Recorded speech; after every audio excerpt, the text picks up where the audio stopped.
ಭಾರತದ ಅತ್ಯಂತ ಪ್ರಬಲವಾದ ಹುದ್ದೆಯಲ್ಲಿರುವ ಪ್ರಧಾನಮಂತ್ರಿ ನರೇಂದ್ರ ಮೋದಿಯವರು ಪ್ರಸ್ತುತ ಮಾಡಿದ ಆಸ್ತಿಯಷ್ಟು? ಸಾಮಾನ್ಯವಾಗಿ ಒಬ್ಬ ಕಾರ್ಪೊರೇಟರ್, ಎಂಎಲ್ಎ, ಎಂಪಿ, ಮಿನಿಸ್ಟರ್ ಇದ್ದವರೇ ನೂರಾರು ಸಾವಿರಾರು ಕೋಟಿ ಹಣ ಆಸ್ತಿಯನ್ನ ಹೊಂದಿದ್ದಾರೆ. ನಮ್ಮ ದೇಶವಷ್ಟೇ ಅಲ್ಲದೆ ವಿದೇಶದಲ್ಲಿ ಕೂಡ ಆಸ್ತಿಯನ್ನ ಮಾಡಿ ಇಟ್ಟಿದ್ದಾರೆ ಎಂಬುದು ನಮ್ಮೆಲ್ಲರಿಗೂ ಗೊತ್ತಿರುವ ಸಂಗತಿ. ಆದರೆ ನರೇಂದ್ರ ಮೋದಿಯವರು 13 ವರ್ಷ ಗುಜರಾತ್ನ ಮುಖ್ಯಮಂತ್ರಿಯಾಗಿ 11 ವರ್ಷ ಪ್ರಧಾನಮಂತ್ರಿಯಾಗಿ ಅಧಿಕಾರ ಮಾಡಿದ್ದಾರೆ. ಮತ್ತೆ ಈಗಲೂ ಸಹ ಅಧಿಕಾರದಲ್ಲೇ ಇದ್ದಾರೆ. ಅಂದರೆ ಇವರು ಇನ್ನ ಅದೆಷ್ಟು ಸಾವಿರ ಕೋಟಿ ಹಣ, ಸಾಕಷ್ಟು ಆಸ್ತಿಪಾಸ್ತಿ, ಐಷಾರಾಮಿ ಕಾರುಗಳು, ಕೆಜಿಗಟ್ಟಲೆ ಗೋಲ್ಡು ಡೈಮಂಡು ಮಾಡಿರಬಹುದು. ವಿದೇಶದಲ್ಲೂ ಸಹ ಅದೆಷ್ಟು ಆಸ್ತಿ ಹೊಂದಿರಬಹುದು ಎಂದು ನೀವು ಕಲ್ಪನೆ ಮಾಡಿದ್ದೀರಿ ಅಲ್ವಾ? ಹೌದು, ಸತ್ಯ. ನರೇಂದ್ರ ಮೋದಿ 13 ವರ್ಷ ಮುಖ್ಯಮಂತ್ರಿ, 11 ವರ್ಷ ಪ್ರಧಾನಮಂತ್ರಿ ಆಗಿರುವುದು ಸತ್ಯವೇ. ಆದರೆ ಅವರು ಸಾವಿರಾರು ಕೋಟಿ ಹಣ ಆಸ್ತಿಪಾಸ್ತಿ ಮಾಡಿರುವುದು ಕೇವಲ ನಿಮ್ಮ ಕಲ್ಪನೆ ಮತ್ತು ಊಹೆ ಮಾತ್ರ.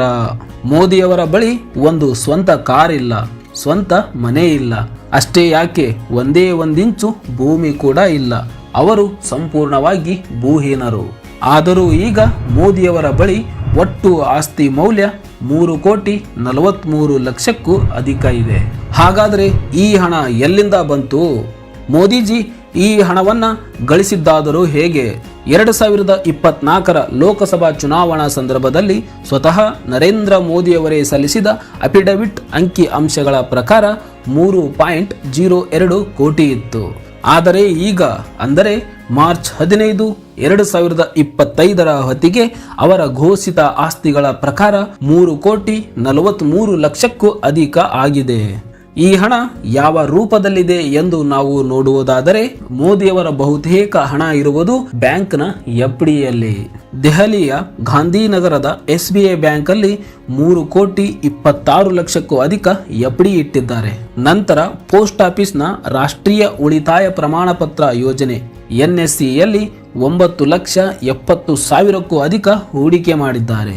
ಇದು ವಾರ್ಷಿಕ 7.7% ಬಡ್ಡಿಯನ್ನು ಸಹ ಗಳಿಸುತ್ತದೆ. ಮತ್ತೆ ಮೋದಿಜಿ ಬಳಿ ಒಟ್ಟು 45 ಗ್ರಾಂ ತೂಕದ 4 ಬಂಗಾರದ ಉಂಗುರಗಳಿವೆ. ಇವುಗಳ ಬೆಲೆ ಸುಮಾರು 3 ಲಕ್ಷಕ್ಕೂ ಅಧಿಕ. ನಂತರ ಅವರ ಕೈಯಲ್ಲಿರುವ ಕ್ಯಾಶ್ 59,920 ರೂಪಾಯಿ.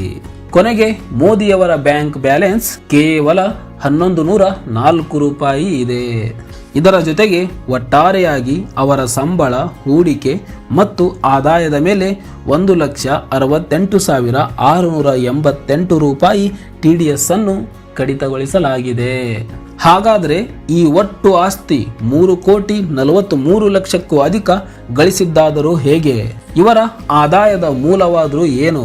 ಪ್ರಧಾನಮಂತ್ರಿ ಹುದ್ದೆಯಿಂದ ಮೋದಿಯವರಿಗೆ ಸರ್ಕಾರಿ ಸಂಬಳ ಅಂತ ತಿಂಗಳಿಗೆ 1,66,000 ಸಂಬಳ ಬರುತ್ತದೆ. ಸಂಸದೀಯ ಭತ್ಯೆ ಅಂತ 45,000, ಖರ್ಚು ವೆಚ್ಚದ ಭತ್ಯೆ ಅಂತ 3,000, ಮತ್ತೆ ದಿನದ ಭತ್ಯೆ ಅಂತ 2,000 ಸಹ ಬರುತ್ತದೆ.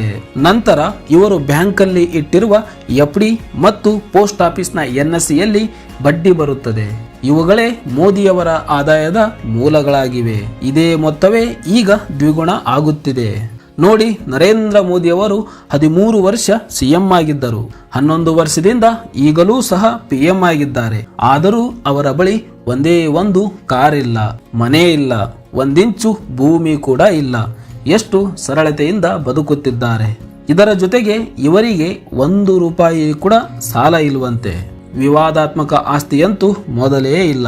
ಗುಜರಾತಲ್ಲಿದ್ದ ತಮ್ಮ ಸ್ವಂತ ಆಸ್ತಿಯನ್ನು ಸಹ ದಾನ ಮಾಡಿದ್ದಾರೆ.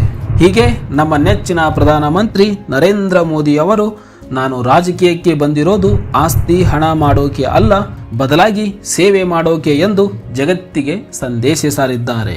ಜೊತೆಗೆ ಜಗದ್ವಿಖ್ಯಾತಿ ನಾಯಕ ಸಹ ಆಗಿದ್ದಾರೆ. ಧನ್ಯವಾದ.